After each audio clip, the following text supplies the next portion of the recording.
Hi, I'm Dr. Kevin Haney. And I'm Alex Beaumont, Clinic Coordinator of the Edge at Pinnacle Point. At the Edge, we cater individualized care plans to suit our patients' needs and help them feel better. We believe that our approach to hormone replacement therapy is innovative, efficient, and effective. Here is some more information about men's health issues. My name is Alex Beaumont, and I am the Clinic Coordinator of the Edge at Pinnacle Point. And today we're going to talk about some of the most common misconceptions or myths about testosterone replacement therapy. The first one that jumps out of the gate is ED issues, in that you have to have ED issues in order to qualify for TRT.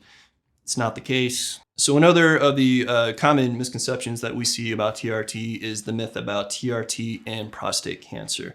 And as of this time, there is no evidence-based practice out there that points towards TRT giving you prostate cancer.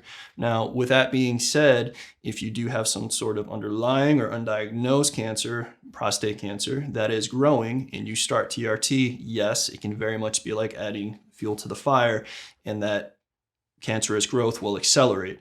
And one of the labs that we check as a prereq for all our patients that come in is a PSA. And so effectively, if we do see anybody who is significantly elevated out of range in regard to the PSA, that's usually a red flag to, hey, we're going to send you to a urologist just to get that checked out and just make sure that you're not coming into us here with some sort of undiagnosed prostate cancer issue. Another misconception that we see in regard to TRT is it's going to give me a heart attack or cause a stroke.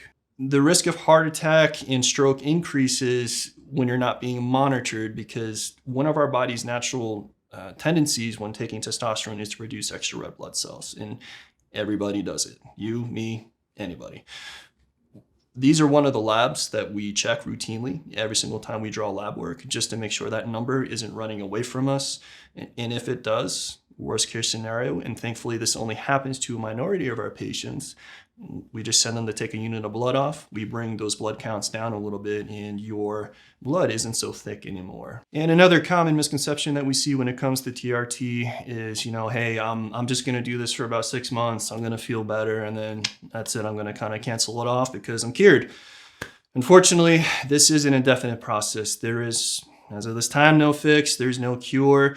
The best that we can do is to treat the symptoms acutely and prescribe you testosterone with your LH support. If you are curious about our approach to testosterone replacement therapy and how we are actually different, or you just want to ask about some of these misconceptions in this, we're always more than happy to answer any question, and feel free to give us a call.